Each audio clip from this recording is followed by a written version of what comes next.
கன்னிராசி அன்பர்களே, இன்று சந்திரன் உங்கள் ராசிக்கு 4ஆம் இடத்தில் உள்ளார். உங்கள் ராசி அதிபதி புதன் ராசியில் உள்ளார். இன்று தொழிலில் நல்ல முன்னேற்றம் உண்டாகும். கணவன் மனைவி ஒற்றுமை ஏற்படும். குழந்தைகளால் மகிழ்ச்சி உண்டாகும். புதிய முயற்சிகள் எல்லாம் வெற்றியை தரக்கூடிய அற்புதமான நாள். கன்னிராசி உத்திரம் நட்சத்திரம். இன்று குலதெய்வ வழிபாடு அனுகூலத்தை தரும். முன்னோர்களின் ஆசீர்வாதம் பரிபூர்ணமாக கிடைக்கும். தொழிலில் நல்ல வளர்ச்சி உண்டாகும். கணவன் மனைவி ஒற்றுமை அதிகரிக்கும். கன்னிராசி அஸ்தம் நட்சத்திரம்.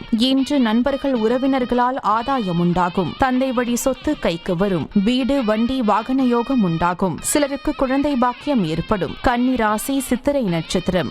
இன்று உங்களுடைய காரியங்கள் அனைத்தும் கைகூடும். உத்தியோகத்தில் சம்பள உயர்வு, பதவி உயர்வு, இடமாற்றம் சிலருக்கு ஏற்படும். திருமண பேச்சுவார்த்தை சுபமாக முடியும். நீங்கள் நினைத்தது அனைத்தும் நல்லபடியாக நடக்கக்கூடிய அற்புதமான நாள். உங்கள் ராசி மற்றும் நட்சத்திர பலன்கள் முழுவதுமாக காண டிஸ்கிரிப்ஷனில் உள்ள லிங்கை கிளிக் செய்யவும்.